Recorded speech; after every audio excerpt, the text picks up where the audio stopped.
Hey, this is Fran Harrison. I've got a very important question for you. Is your money a mess? Is your money a mess? And if it is, I want to share with you how to get out of debt, make more money, and rid yourself of financial stress and worries forever. So here's my promise. If you'll dive in with me and what I'm teaching you today, I guarantee you will change your financial life this year. All right? So there are four types of people that this is for. It's for people who perceive that they are broke, whatever that might mean to you. It's for people who have longer month than they do money. It's for people who feel like their money is a horror house, like it's just scary. You can't even figure out why your money is so crazy and funny right now. And it's for people who are stuck in the same income bracket. They've been stuck in this bracket for the past 1 to 5 years. So there's a very big variance, a very wide continuum of people that I've just shared with you. If you think you're broke, if you always have more month than you have money, if you feel like you just can't get out of this endless cycle of just bad money decisions, and if you're stuck in the same income bracket. So you could actually be doing fine, but for some reason you're stuck at $50,000, or for some reason you're stuck at $90,000. This is about having a breakthrough, all right?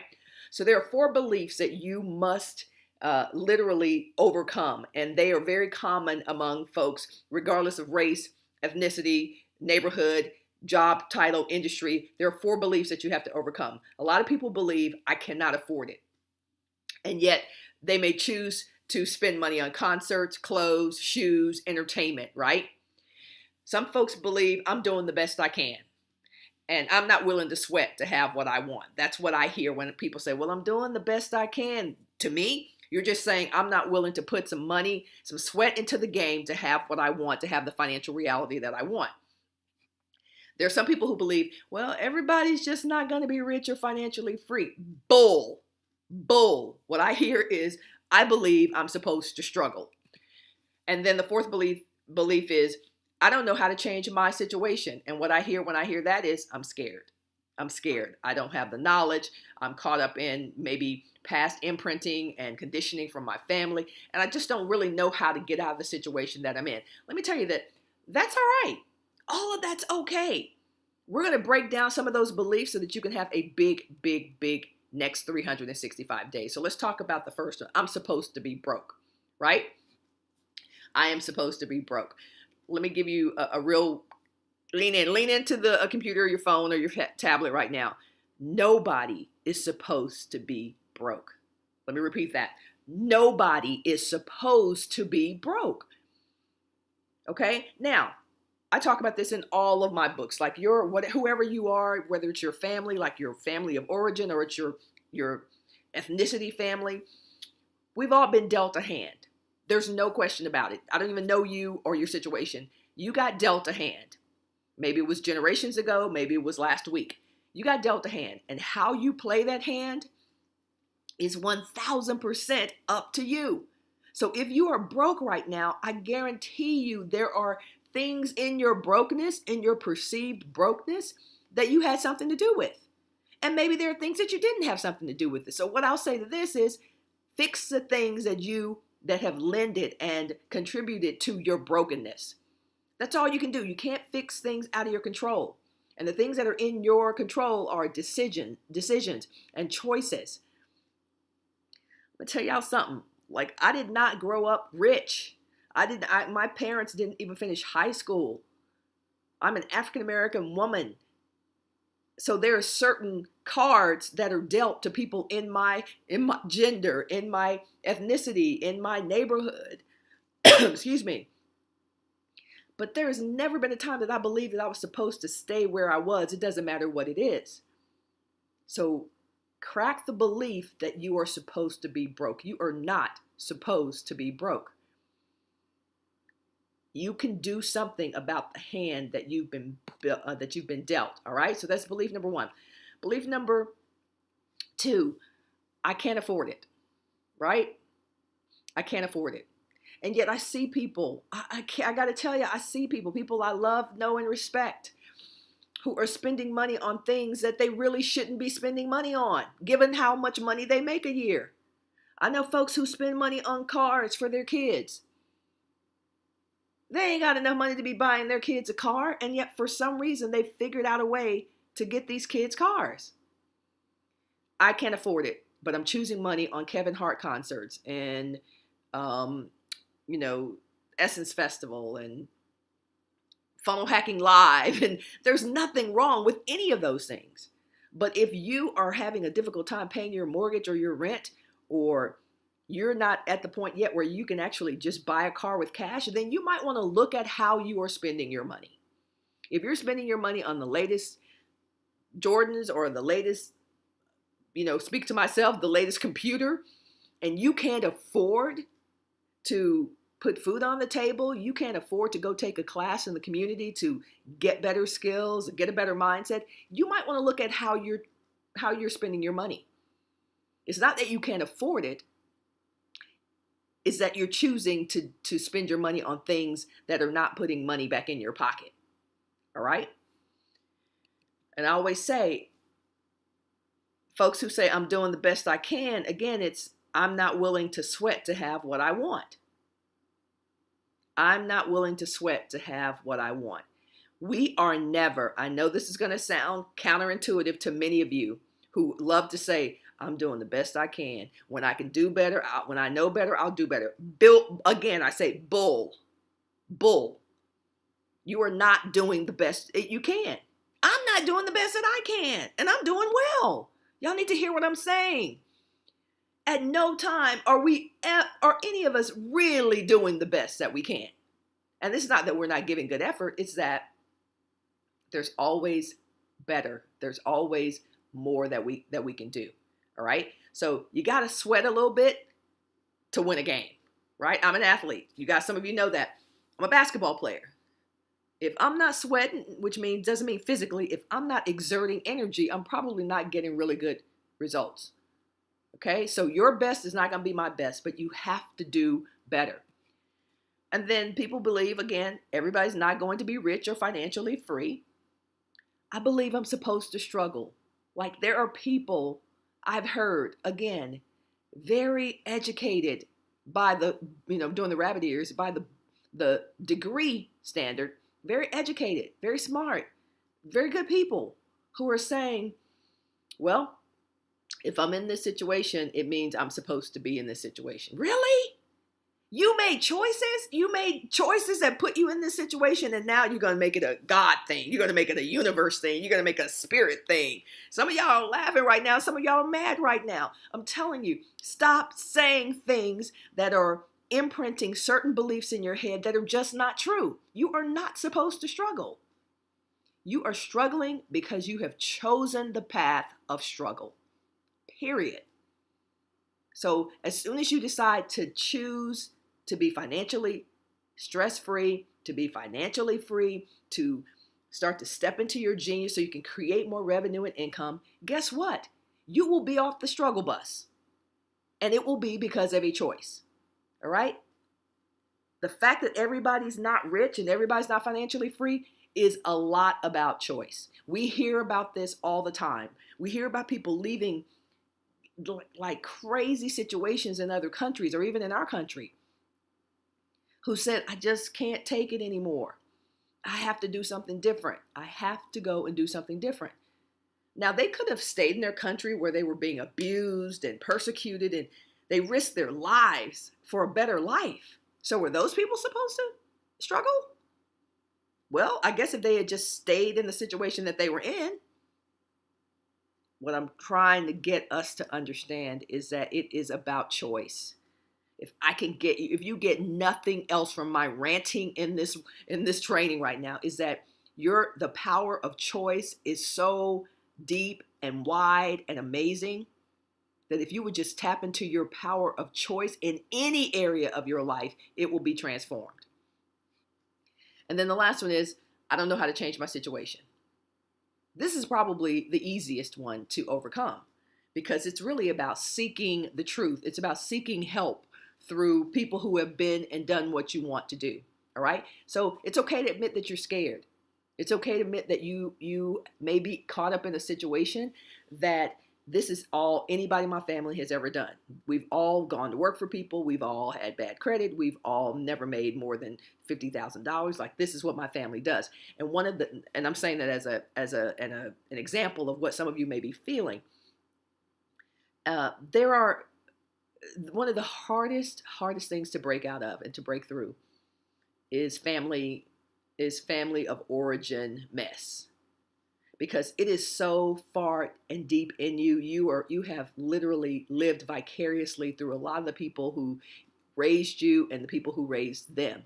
And so breaking away from that is very, very difficult. I want to acknowledge that, but it is also very, very possible.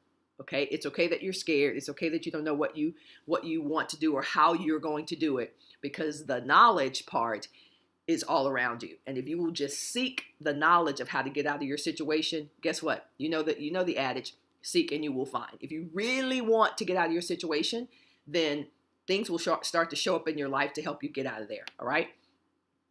I don't know why this says belief number 2. Maybe my slides are off, but nevertheless, we're going to keep rolling. We're going to keep rolling. See, what I'm teaching you right now is that some of y'all won't get started in your stuff because it's you're waiting on it to be perfect. I don't know what's going on with my slides, but we're moving on. You might not have even noticed it. I just happened to notice it.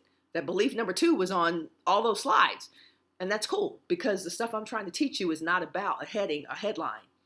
All right? So some of y'all want things to be perfect. I'm not going to start this presentation over because there was maybe, perhaps, and I don't even know if it was, the wrong heading on a slide. This is my point to you. Stop trying to get it perfect and just start it. Get it done. All right, so let's move on to whatever belief this is. If God wanted me to have more money, I would. Okay, so some of you are limiting yourself by saying that God doesn't want you to have it, right? So let me just throw this out there for you. I grew up in a church, and people who know me, I love to say I grew up in church in Dallas, Baptist church, Christian upbringing, and I went to church every day. I'm not kidding. Every day and 3 times on Sunday. Sunday school, 11 o'clock, 3 o'clock, that's 4 times on Sunday, and then the 7 o'clock service. I'm not kidding. There was a span in my life of maybe 4 or 5 years where I was in church almost every day. So I'm pretty close with God in my own way. And under no circumstances have I ever believed or been taught or read something that said God didn't want you to have money. If God wanted you to have money, I would. Stop blaming God for what has not shown up in your life and do your work. Do your work. If y'all can see me right now, like, do your work. God is going to do God's work. Do your work. I was joking with a friend the other day. I was like, God's looking at me like, what you looking at me for? Do your work, girl. Do your work, homie. Like, that's what God is saying to us. Y'all sitting around, some of you are like, well, child, I'm just going to wait on the Lord. Well, you know, if it's for me, it's blah, blah. Do your work, and it'll be amazing what shows up for you. Do your work, and then I have such peace. Like, I'll go for things. I'm going for 100 different things. And the things that don't show up, I'm like, okay, well, that didn't show up. But I'm doing my work. So do your work, homie.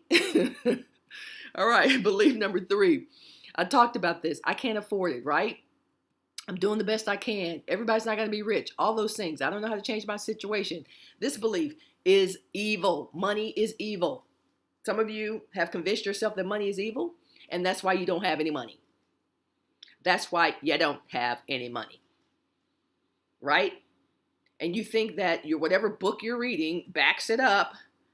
I don't care what book you're reading. Money is inherently good. Money is inherently great. Money, all money is an exchange for something else that you need. I can't get food for my family unless I exchange money. I can't put my godchildren through college unless I give the university some money. I don't have a car to drive unless I give the car dealership some money. It's an exchange. It is nothing more. Neither the commodity or the money, neither one is better than the other. So basically, if you're saying money is evil, then you're saying food is evil. You're saying all the things that you have in your home or apartment are evil too, because you had to pay money, I hope, to get those things, right? So money is not evil at all. It's an exchange mechanism. It's an exchange vehicle. Sometimes you got to give something to get something, right? Back in the days, long time ago, they would exchange. Before money was a thing, they would make an exchange. Here, you take this rock, give me that stick. Where do you think that stuff kind of came from? Oh, well, you take this. I need some corn. Let me give you my berries. There was an exchange. So you're saying berries are evil? You're saying corn is evil? Because that's what they had to exchange to be able to get what they needed to take care of their family. So money is not evil. What you do with money, how you're using money to control people, may be evil, but the paper ain't evil. All right. Belief number 4. Again, we're going to go over these, keep going over these so you understand how ridiculous they are. I can't afford it. I choose to spend you still choosing to spend your money on concerts, all ridiculous things. I'm doing the best I can. Everybody's not going to be rich. These are all lame beliefs, right? Here's belief number 4. People like me can't be rich. People like me can't be rich. Whew, that's heavy, right? That's heavy. Some people feel like people in their ethnicity or their race, however you kind of see yourself in it, like, oh, brown people don't do that. Green people don't do that. Tall people don't do that. People from this neighborhood don't do that. People who went to that church don't do that. People who went to that school don't do that. People who look like this, people who have this kind of house, people who have this kind of hair, they don't get rich. They don't become financially free. All of these beliefs have to be squashed. They have to be squashed. Like, I'm literally, y'all, real talk right here. I created this presentation a few years ago. And for some reason, I was looking on my external. I couldn't find the video. So I'm assuming I never recorded it. I did it, but I didn't record it. That's what I'm assuming. So literally, I pulled it out. I was like, I need to do this today. I need to do this today. Unrehearsed, just raw, just real with y'all. I need to do this today because somebody out there needs to understand that their situation is completely in their power. Completely in their power. And if I believed that people like me don't do certain things, my life would be so different. If you notice, I haven't said anything about who I am or what I've done, and yet you're still listening to me. And the reason you're listening to me is because you know that you can be in a better spot financially. So I'm going to tell you a little bit about me because this slide makes sense. At this point, it makes sense for me to tell you a little bit about me. And then, of course, you can Google me and you can go to my site, franharris.com, and learn a little bit more about me. But this slide really begs me to share with you who I am because it's the whole people like me can't. People like me can't. So let me tell you a little bit about me. So when I was born, my family was living in the housing projects in Dallas called West Dallas housing projects. Which for me, at a baby or, whatever, I didn't know anything about where we were living. It was where we were living is where my cousins lived and all of us had great friends. So, right, it was just the projects. I didn't know that. So we moved from the projects when I was 3 years old because my mother believed that we could do better. Now, I want you to hear that. My mother and my father, obviously, well, not obviously, but they were married and we had, at the time, there were 4 kids, 2 boys and 2 girls. And my mother said, we can do better to my dad.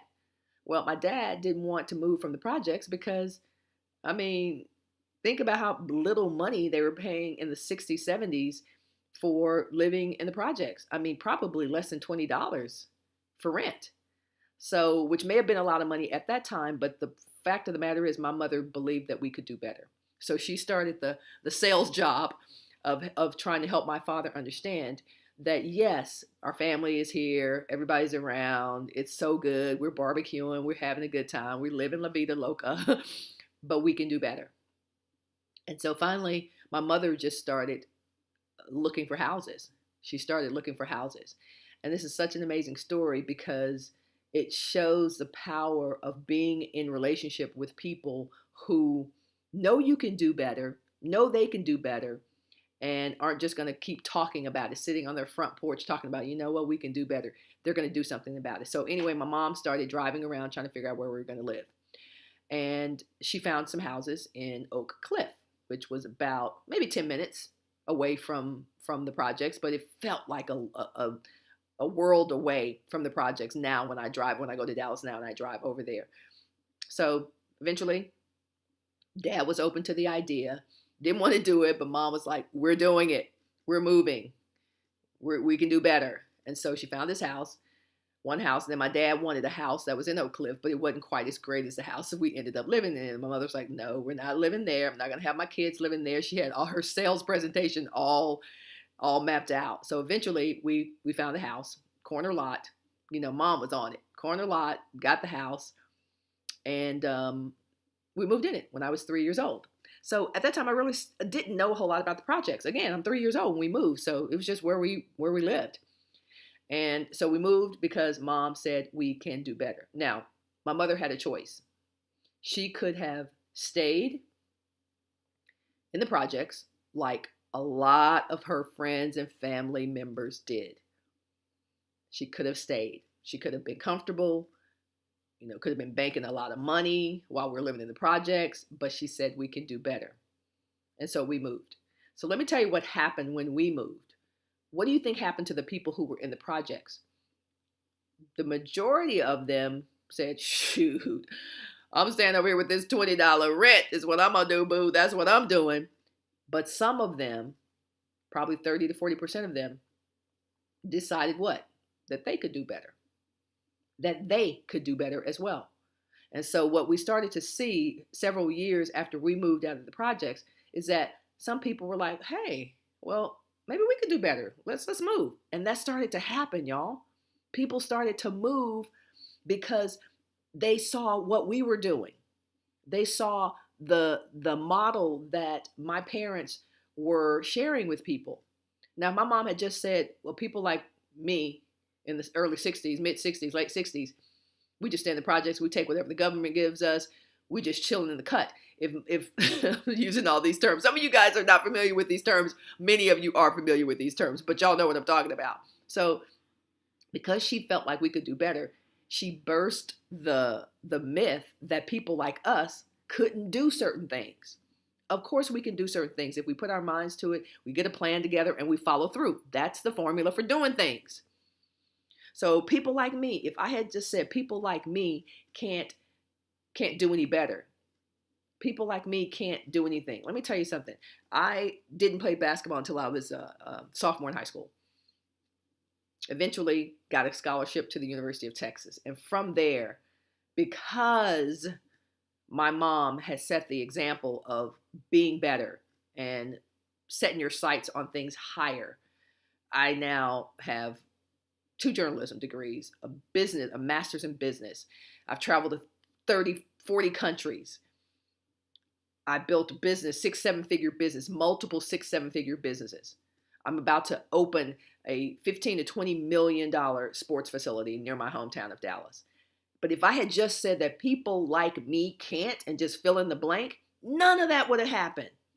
None of that would have happened. So stop saying, well, you know, they ain't going to let us do this. They're not going to let women do this. They're not going to let green people do this. They're not going to let tall people with size 12 shoes do this. Like, you've got to stop believing that people like you can't fill in the blank, whatever that is. And especially when it comes to money. Because there are so many different things that you can do when you are financially stable and when you are financially rich. Just real talk. I can help so many other people. I can do so many things in my community. But if you're going to just settle for people like me can't do these things, you're not going to be able to help your internal family, like the people that you live and love with every day, and you're not going to be able to help your bigger family, your community, the world as well. All right, so that belief has to start being broken down. All right, so now I want to talk to you about mastering money. First, I want to say that mastering money is a skill. I just told you pretty much the short version of my family growing up and where I am today. And because mastering money is a skill, most of us have not been taught how to master our money. And of course, I watched people who, threw money away. And there have been times when I was growing up, we didn't have, our lights were turned off, electricity was turned off, car notes were late, right? People in my family had things repossessed. Thank God our house was never, my mom always was like, we're going to pay for this house. We might not be able to eat today. We might not have lights today, but we're not going to get thrown out of our house. Priorities were on point, right? So mastering money is a skill. And when you're developing the skill of mastering money, You have to realize that it's a muscle that you're building. So when I got to be an adult, I was following the imprints and the modeling of the people that raised me. So you think I got in money trouble? Absolutely. Nobody had developed the skill for me. Nobody had helped me develop the skill for myself. Nobody had done that. I just lived vicariously through the people who raised me. So I watched their money habits. I watched their money skills. And then I realized, okay, handling money and mastering money is a skill. So if I learned to play basketball, if I didn't start playing basketball until I was a 10th grader, which is really late, and then I got a scholarship 2 years later, full ride, and then I was an an alternate on the Olympic team, and I played professionally, I played in the WNBA, I developed that skill, right? I developed a skill late in my life, and I became really good at it. It's the same thing with money.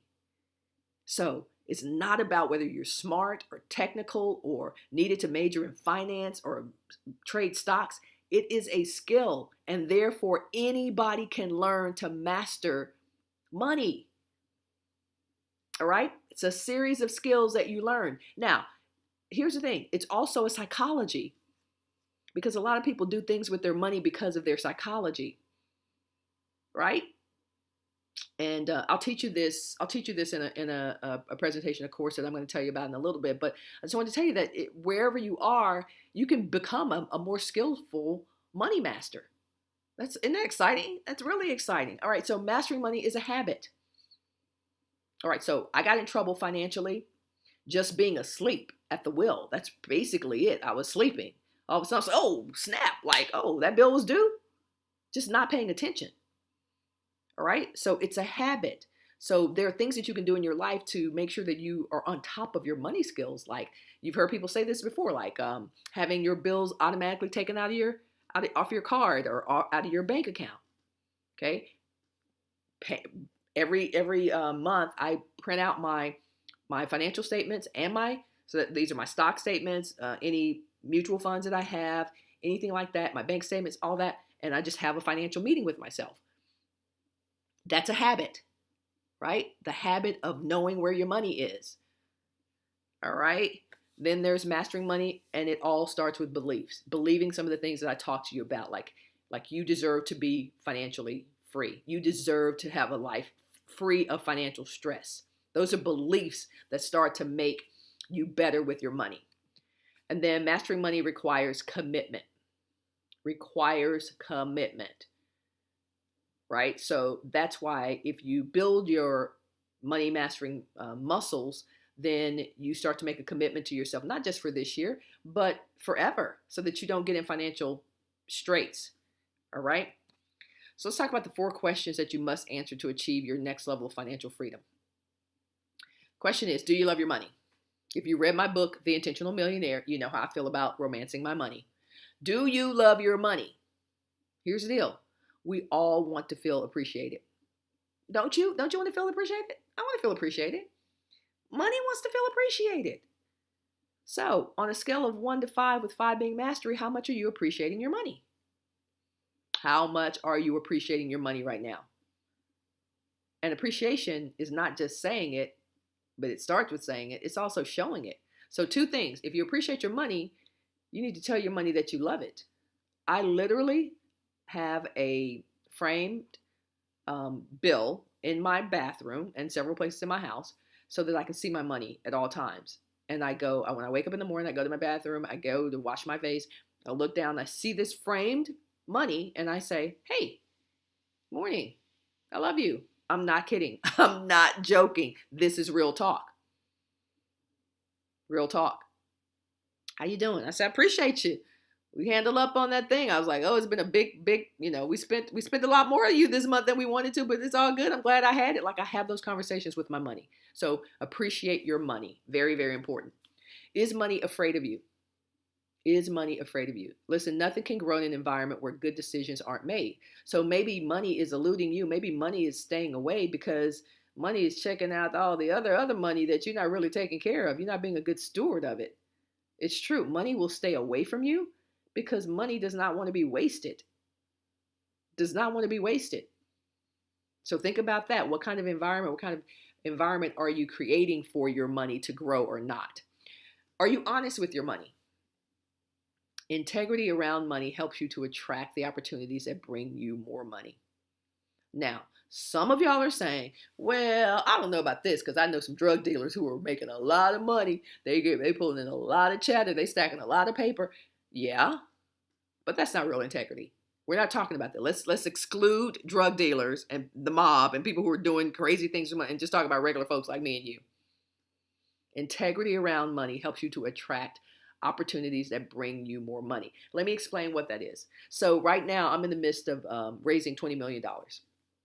But it's the same, just so you know, don't be like, ooh, $20 million. It's the same as raising $2,000 because people are going to decide whether they want to do business with you by the vibe they get from you and your track record.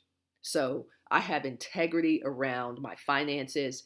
I know how to put presentations together that show what my finances look like, and it brings people to a level of confidence so that they want to do business with me, right? So people are watching who you are at all times, even when they're not commenting on your posts on social media. They're watching you. They're watching you. I'm a witness to that because I know I'm watching people. So have integrity around your life, your business, your finances, and you will attract people who want to be in business and want to be in relationships with people who are doing the right thing. So ask yourself, am I honest with my money? The one thing I want you to take away from this part is that money, you have a relationship with money. Whether you've acknowledged it or not, you have a relationship with money. So are you being honest with it? Are you being honest with your money? Are you taking care of it? Is it nice and flattened out in your wallet, or is it crumpled up in the table in between your seats? Like, take care of your money. Treat it with the utmost respect. Have some integrity around it and watch what happens. And then, are you generous with your money? Giving with the right intent means that you create a positive vibration around money and giving. All right? Are you generous with your money? Not just, here, boy, take this money, but having the right vibration.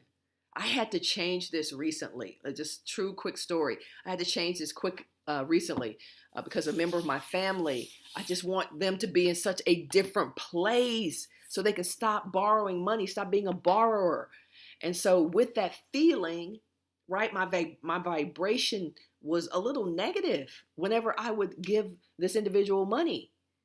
And I was like, ugh, I wish you get your life together. Get your life. Like, that's what I was saying, but I wouldn't say that out loud, but that's what my vibration was. Y'all know what I'm talking about? Raise your hand if you know what I'm talking about. So I had to change my vibration. True story, change my vibration. I said, listen, either you're going to give this with the spirit of love and openness and generosity, or you're not going to give it. So make a decision, Fran Harris, one or the other. Give it or don't. Give it this way or don't give it at all. So I had to really think about that. I had to really go into meditation and prayer about that. And I said, okay, I think I can do it. I gave myself a pep talk. I think I can do it. So the next time, because yes, there was a next time, this individual wanted to borrow, if you will, some money, do a little business.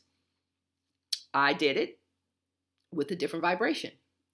And what happened was that individual's vibration changed as well. So now that individual is helping him or herself in a different way simply because I led and modeled the vibration that's needed to generate prosperity. Does that make sense to y'all? So I changed my vibration, which changed our interaction, which changed his vibration. So now he's doing, actually there are two of them. Actually, he's doing better and she's doing better. Both of them are doing better. All because we changed our intent. We changed the feeling around that conversation. And really, and some of you can identify with this, like, it wasn't about the money. I got the money. I have the money. It's about what's behind our vibration sometimes when we're upset with people that we love. It's like, oh, I wish you get your life. We're scared. We want them to do better. We don't want them to, go to jail. We don't want them to be in debt. All these things are coming from a good place. But because they're shrouded and they're wrapped in a big old bagel of fear, it comes off as negativity. When really it's coming from a very good place. It's coming from a great place. So I want you to think about that. I want you to think about your vibration and your generosity around money, because it will change the way you deal with people. It will change the things that you're able to attract and magnetize if you will just change your vibration and your intent. All right. So I want you to take one area where you scored the lowest in those. Let me see if I go back to that. What happens? Yeah, there we go. So on a scale of 1 to 5, with 5 being mastery, how generous are you with money? Now, for those things that we talked about, is money afraid of you? We talked about, do you love your money? Is money afraid of you? Are you honest with your money? And then, are you generous, right? So you were supposed to do on a scale of 1 to 5, with 5 being mastery. Where are you on all those things? So now I want you to take one area where you scored the lowest and commit to improving just that one area in the next 14 days. Just that one area in the next 14 days. Is it generosity? Is it love? Is it how you treat it? What is it? And I guarantee you that you will be better. You will be instantly better, even just how you feel about your money. And your life will present you with many opportunities to build muscles in the area of your money fitness. All right. So this has been an amazing time. I'm so glad I found this presentation, honestly, because I know many of you need it. Again, it's not just about the people who don't have money who need this. Some of y'all right now think you're winning, and you're really not. You're not winning. You're still paycheck to paycheck. So if you want to know how I went from $3,000 a month to over $100,000 a month, seriously, real talk, then I'm going to invite you to sign up for my course, Money Mastery and Magnetism. Okay, you will flip out at what a great and amazing deal it is for what I'm teaching you about how to attract money and to do better with your money. All right, I'm running a special right now on my Money Mastery and Magnetism course. So there should be a button on this page at some point. Right now, not at some point, probably is. You're already seeing it. Click that button, and I'm sharing with you how I went from making $3,000 a month to $100,000 a month. Remember, I'm the chick, I'm the girl who was born in the West Dallas projects, who's now building a $15 to $20 million sports facility. This is not a joke. This is not theory. This is not conjecture. This is not make-believe. This is real life. This is real talk. And I want your life to be so much different the next time I see you online. All right? You can follow me on Twitter at Fran Harris. You can follow me on Instagram. I'm actually going to open up a different Instagram account to do more of my business stuff. But you got to follow me to know when that happens. So you can follow me on YouTube, Fran Harris University on YouTube. But right now, what you need to do is to sign up to get full access to my course that is going to change your money life. Find the button right now. Get signed up. Looking forward to seeing you. And until next time, go out there, make your move, make your mark, and make your difference. Take care.